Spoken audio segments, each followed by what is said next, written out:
নমস্কাৰ ছাত্ৰ ছাত্ৰীসকল, তোমালোক আটাইকে মোৰ লাৰ্ণ উইথ কৰবী চেনেলটোলৈ স্বাগতম। আজি মই লৈ আহিছোঁ শংকৰদেৱ বিদ্যানিকেতনৰ তৃতীয় মানৰ ইংলিছ বুকখন আৰু ইংলিছ বুকখনৰ লেচন 2 হোলী। এই লেচনটো আজি মই তোমালোকক ৰিডিং উইথ মিনিং আগবঢ়াম, লগতে এক্সাৰচাইজখিনিও আগবঢ়াবলৈ চেষ্টা কৰিম।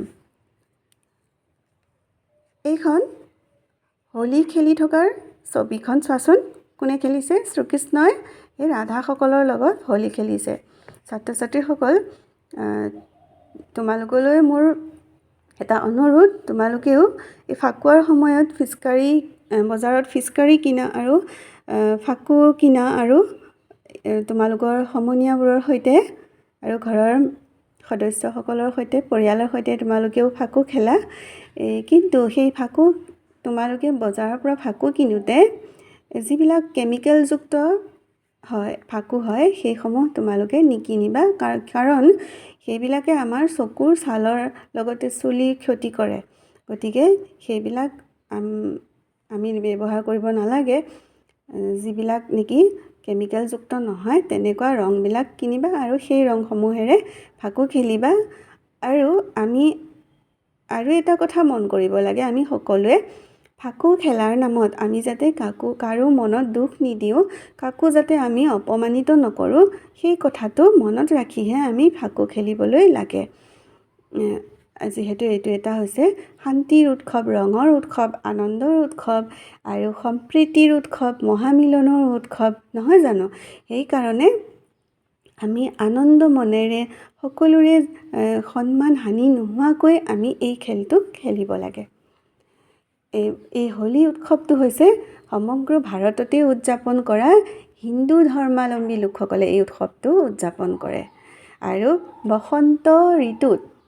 বসন্ত পূৰ্ণিমাৰ দিনা এই উৎসৱটো আমি পালন কৰোঁ।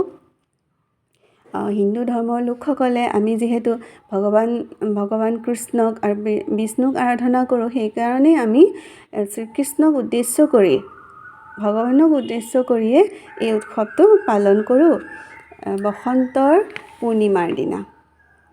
তাৰমানে এই মাৰ্চ মাহত আমি এই উৎসৱটো পালন কৰোঁ।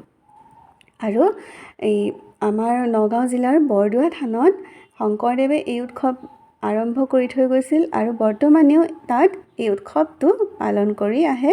নাম কীৰ্তনেৰে সকলোৱে ইজনে আনজনক ৰং সানি শ্ৰদ্ধাৰে মৰমেৰে এই উৎসৱটো পালন কৰি আহিছে। আৰু সেইদৰে বৰপেটা সত্ৰতো এই উৎসৱটো দৌল উৎসৱ বা হুঁৱেৰী নামেৰে কেইবাদিনো পালন কৰি অহা দেখা যায়। ছাত্ৰ ছাত্ৰীসকল, এতিয়া আমি লেচনটোলৈ আগবাঢ়োঁ। Holi is a festival of spring. Holi হৈছে বসন্তৰ উৎসৱ। ফেষ্টিভেল মানে উৎসৱ, স্প্ৰিং মানে বসন্ত ঋতু। It is also' the festival of colours. এইটো ৰঙৰো উৎসৱ। It brings joy to us. Bring মানে অনা আৰু জয় মানে আনন্দ। ই আমালৈ আনন্দ কঢ়িয়াই আনে। মাদাৰ প্ৰিপেয়াৰ মানে প্ৰস্তুত কৰা, sweets for us during Holi.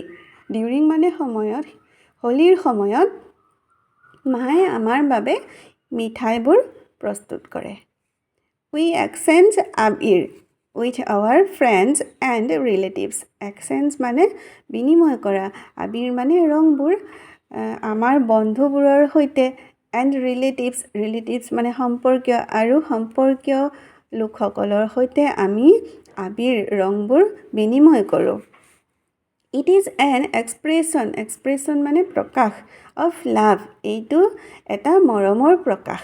আমি আমাৰ মৰমৰ প্ৰকাশ কৰিবলৈ কি কৰোঁ? এজনে আনজনক ফাকু সানো। উই give Abir two our elders also'. আমি গিভ মানে দিয়া, আমি এল্ডাৰ্ছ মানে জ্যেষ্ঠসকল, আমি আমাৰ জ্যেষ্ঠসকলকো আবিৰ দিওঁ। আমি যেতিয়া আমাৰ জ্যেষ্ঠসকলক ৰং সানিবলৈ বিচাৰোঁ, তেতিয়া আমি তেওঁলোকক প্ৰণাম জনাই ৰং সানিবলৈ লাগে। ইট ইজ এ মাৰ্ক মানে চিন of respect for them. Respect মানে সন্মান। এইটো তেওঁলোকৰ বাবে এটা সন্মানৰ চিন।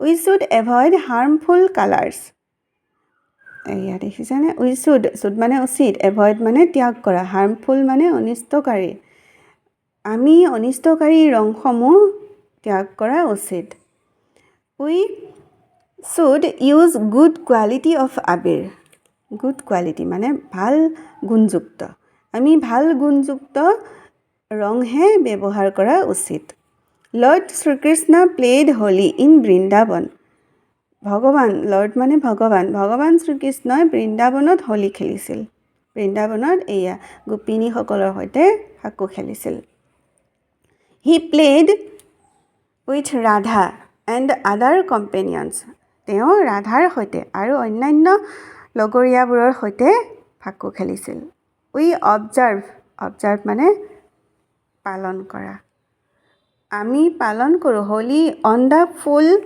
মুন day of spring full moon day মানে পূৰ্ণিমাৰ দিনা আমি বসন্ত পূৰ্ণিমাৰ দিনা হোলী পালন কৰোঁ পিপল শ্বুড প্লে হোলী উইথ ডেভ'শ্যন মানে উৎসৰ্গিত কৰা মানুহে হোলী খেলে উৎসৰ্গিতভাৱে এণ্ড লাভ আৰু মৰমেৰে হোলী খেলে ইট মেক্স আছ হেপ্পী ই আমাক সুখী কৰে হ'ব এতিয়া এই আবিৰ ৱৰ্ডটোৰ অৰ্থটো দিছে ওৱান কাইণ্ড এক ধৰণৰ coloured powder one kind of coloured powder এক ধৰণৰ ৰঙৰ পাউডাৰ ইউজড ইন হোলীৰ সময়ত ব্যৱহাৰ কৰা এক ধৰণৰ ৰঙীন পাউডাৰ ইউজুৱেলি সাধাৰণতে কল্ড কোৱা হয় ফাকু ইন আছামিজ সাধাৰণতে অসমীয়াত ফাকু বুলি কোৱা হয় আবিৰ মানে হৈছে কি এক ধৰণৰ ৰঙীন পাউডাৰ যাক অসমীয়াত ফাকু বুলি কওঁ এতিয়া আমি আহিছোঁ এক্সাৰচাইজখিনিলৈ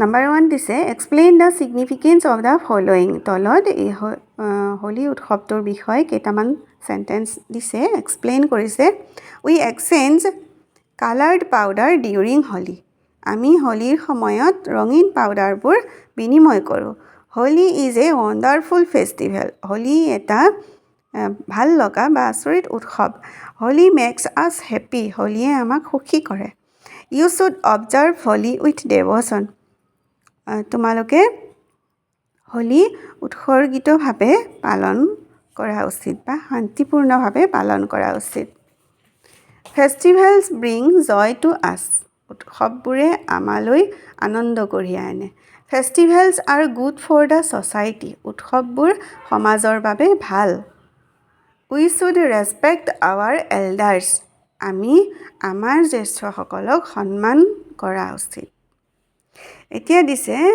word meaning learn the meaning of the following observe মানে কি পালন কৰা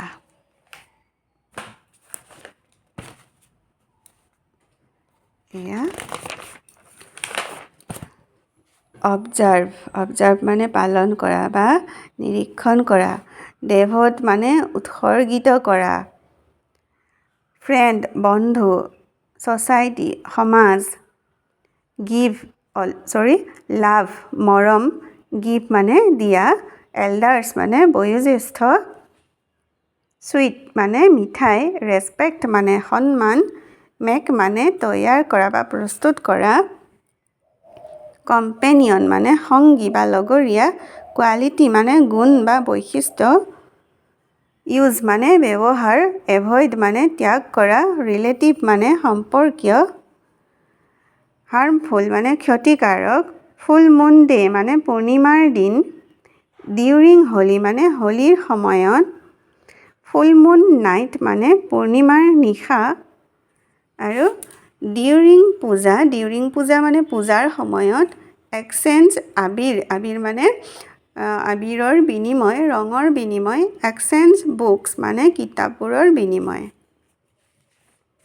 এতিয়া আহিছোঁ question number 2 fill up the blanks খালী ঠাই পূৰ কৰা নাম্বাৰ 1 দিছে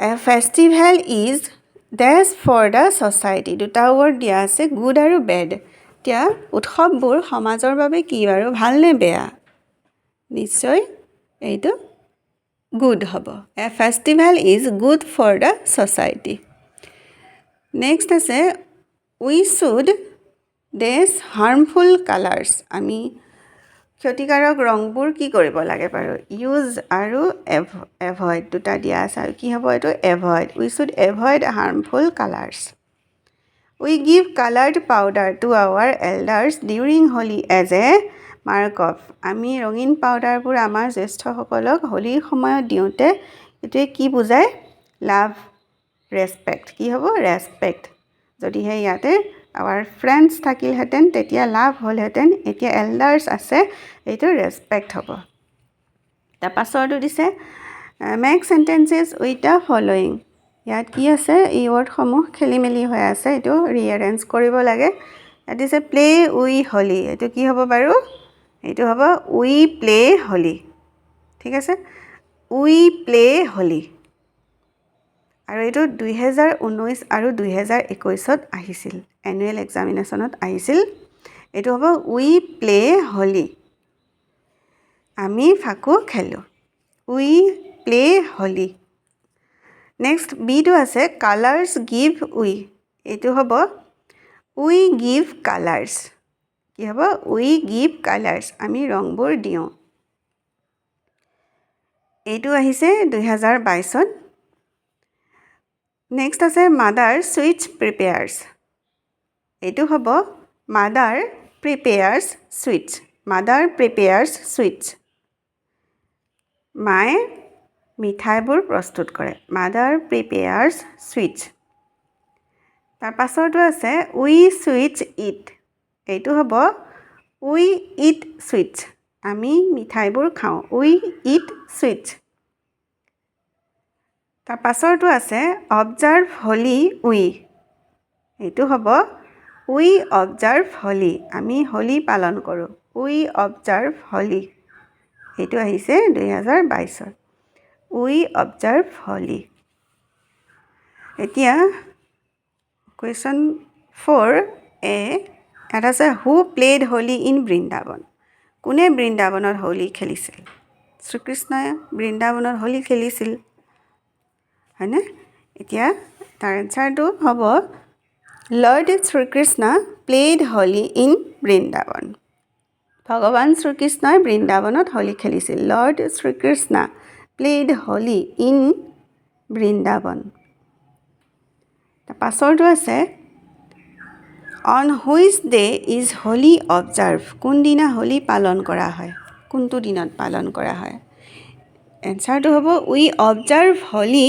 on the full moon day of spring আমি বসন্তৰ পূৰ্ণিমাৰ দিনা হোলী পালন কৰোঁ we observe Holi on the full moon day of spring তাৰ পাছৰটো আছে why should we avoid some coloured substances while playing Holi আমি কিয় ৰঙীন পদাৰ্থসমূহ ত্যাগ কৰা উচিত হোলী খেলোঁতে আমি কিয় ৰঙীন পদাৰ্থসমূহ এৰাই চলা উচিত সুধিছে এতিয়া আনচাৰটো হ'ব উই শুড এভইড ছাম কালাৰ্ড ছাবষ্টেঞ্চেছ আমি কিছুমান ৰঙীন পদাৰ্থ ত্যাগ কৰা উচিত বিকজ কাৰণ ইট ইজ হাৰ্মফুল এইটো ক্ষতিকাৰক ফৰ আৱাৰ স্কিন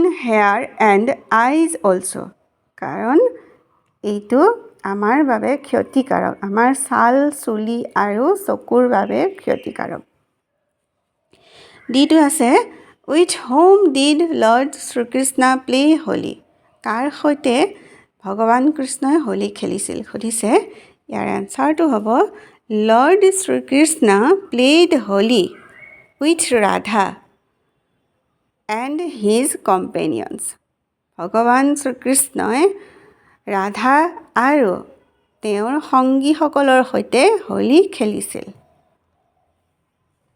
ঠিক আছে ডিয়াৰ ষ্টুডেণ্টছ এই হোলী লেচনটো ৰিডিং আৰু মিনিং লগতে এক্সাৰচাইজখিনিও তোমালোকৰ বাবে আগবঢ়ালোঁ তোমালোকে এইখিনি পঢ়িবা আৰু ইচ্ছা কৰিলে তোমালোকৰ কপিত লিখি ল'ব পাৰা আৰু মা দেউতাক দেখুৱাবা লেচনটো তোমালোকৰ ভাল লাগিছেনে? হোলী এটা বৰ ধুনীয়া উৎসৱ, শান্তিৰ উৎসৱ, মৰমৰ উৎসৱ, আনন্দৰ উৎসৱ আৰু সম্প্ৰীতিৰ উৎসৱ। আমি প্ৰতি বছৰে হোলী উৎসৱ পালন কৰিব লাগে শান্তিপূৰ্ণভাৱে, যাতে কোনেও মনত আঘাত নাপায়। আনন্দৰে এই উৎসৱটো পালন কৰিব লাগে। ডিয়াৰ ষ্টুডেণ্টছ, আজিলৈ এইখিনিয়ে আছিল। নেক্সট ক্লাছত এটা নতুন লেচনৰ সৈতে তোমালোকৰ ওচৰলৈ পুনৰ আহিম। তেন্তে আজিলৈ আহিছোঁ। Thank U.